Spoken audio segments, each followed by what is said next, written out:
গৌৰৱ গগৈ পাকিস্তানৰ সাংসদ হ'ব লাগিছিল এনেদৰে মন্তব্য কৰিছে। গৌৰৱ গগৈক পাকিস্তানৰ সৈতে থকা সম্পৰ্কৰ কথা, পাকিস্তানৰ সৈতে যে ভাল সম্পৰ্ক আছে সেই কথা বুজাই তুলিবলৈ কমলাক্ষদেৱ পুৰকায়স্থই এবাৰ কেইবাটাও বিস্ফোৰণ ঘটাইছে। সেনাবাহিনী বা ভাৰতীয় মানুহৰ যদি ভাৰতবৰ্ষৰ যদি আপোনালোকে বিৰোধিতা কৰে তেনেহ'লে তাতকৈ লাজৰ কথা হ'ব নোৱাৰে।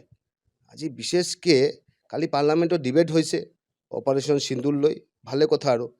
কিন্তু কালি গৌৰৱ গগৈ ডাঙৰীয়াৰ যিটো বক্তব্য শুনা পালোঁ তাতে এটা ক্লিয়াৰ হৈ গ'ল যে তেওঁ ভাৰতৰ সাংসদ হয়, তেওঁ পাকিস্তানৰ সাংসদো হ'ব লাগিছিল।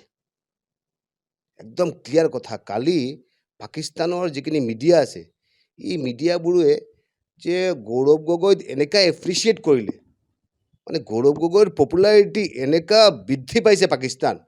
তেওঁতো আগেতো আছিলে, কালিৰ পৰাতো একদম পূৰা একদম হৈ গৈছে, মানে গৌৰৱ গগৈৰ পপুলাৰিটি পূৰা একদম। সেইটো কাৰণে তেওঁ ভাৰতবৰ্ষৰ সাংসদ নহয়, পাকিস্তানৰ সাংসদটো হ'ব লাগিছিল। কাৰণ শত্ৰু দেশ এটাই যেতিয়া বেলেগ দেশৰ এজন যেতিয়া সাংসদ বা হেৰিয়াৰ যেতিয়া গুণগান কৰে তাৰ অৰ্থটো বুজিব লাগে বস্তুটো। সেইটো কাৰণে মাননীয় মুখ্যমন্ত্ৰীয়ে যি কথাখিনি কৈছিলে আৰু যে গৌৰৱ গগৈৰ লিংকৰ কথা, পাকিস্তানৰ লিংকৰ কথা, এইটো একদম ক্লিয়াৰ হৈ গ'ল আৰু যে গৌৰৱ গগৈ ডাঙৰীয়াৰ যিটো পাকিস্তানৰ লগত যিটো মৰম, আৰু এই মৰমখিনি খালি পাকিস্তান যাৱালৈ সীমাবদ্ধ থকা নাই। আপোনাৰ ভাৰতবৰ্ষৰ সংসদ যেতিয়া হয়, অধিৱেশন যেতিয়া হয়, গোটেই বিশ্ব সেইখিনি চাই থাকে। আৰু সংসদত যে পাকিস্তানক সহায় কৰাৰ কাৰণে যিখিনি কথা কালি ক'লে সংসদত, তাতকৈ দুখৰ কথা, তাতকৈ লাজৰ কথা হ'ব নোৱাৰে। অপাৰেশ্যন সিন্দুৰ হোৱাৰ পিছতে অপাৰেশ্যন সিন্দুৰৰ ছাকচেছ বা অপাৰেশ্যন সিন্দুৰৰ যোগেদি পাকিস্তানৰ যে উচিত শিক্ষা দেওয়া হৈছে তাৰ কাৰণে গোটেই ৰাইজে, গোটেই ভাৰতবৰ্ষৰ ৰাইজে এইটো এপ্ৰিচিয়েট কৰিলে। কিন্তু অতি দুখৰে ক'ব লগা হৈছে যে সংসদৰ মাজমজিয়াত বা বিভিন্ন জেগাত আমি দেখা পাইছোঁ যে এই যে এণ্টি ইণ্ডিয়ান ভাৰতবৰ্ষৰ যে সৈন্যবাহিনী, ভাৰতবৰ্ষৰ যে ছিষ্টেম, সিহঁতৰ এগেইনষ্টত যাই কেনে কংগ্ৰেছৰ যিবিলাক কথাবিলাক ক'লে, মই ভাবোঁ তাতকৈ দুখৰ কথা, তাতকৈ লাজৰ কথা হ'ব নোৱাৰে।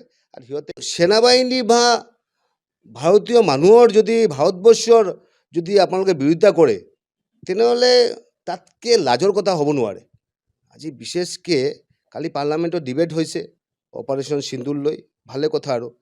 কিন্তু কালি গৌৰৱ গগৈ ডাঙৰীয়াৰ যিটো বক্তব্য শুনা পালোঁ তাতে এটা ক্লিয়াৰ হৈ গ'ল যে তেওঁ ভাৰতৰ সাংসদ হয়, তেওঁ পাকিস্তানৰ সাংসদো হ'ব লাগিছিল। একদম ক্লিয়াৰ কথা। কালি পাকিস্তানৰ যিখিনি মিডিয়া আছে এই মিডিয়াবোৰে যে গৌৰৱ গগৈক এনেকুৱা এপ্ৰিচিয়েট কৰিলে, মানে গৌৰৱ গগৈৰ পপুলাৰিটি এনেকুৱা বৃদ্ধি পাইছে পাকিস্তান। তেওঁতো আগেতো আছিলে, কালিৰ পৰাতো একদম পূৰা একদম হৈ গৈছে, মানে গৌৰৱ গগৈৰ পপুলাৰিটি পূৰা একদম। সেইটো কাৰণে তেওঁ ভাৰতবৰ্ষৰ সাংসদ নহয়, পাকিস্তানৰ সাংসদটো হ'ব লাগিছিল।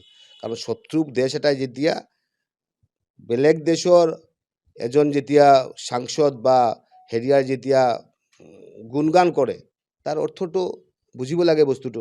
সেইটো কাৰণে মাননীয় মুখ্যমন্ত্ৰীয়ে যি কথাখিনি কৈছিলে আৰু যে গৌৰৱ গগৈৰ লিংকৰ কথা, পাকিস্তানৰ লিংকৰ কথা, এইটো একদম ক্লিয়াৰ হৈ গ'ল আৰু যে গৌৰৱ গগৈ ডাঙৰীয়াৰ যিটো পাকিস্তানৰ লগত যিটো মৰম, আৰু এই মৰমখিনি খালি পাকিস্তান যাৱালৈ সীমাবদ্ধ থকা নাই।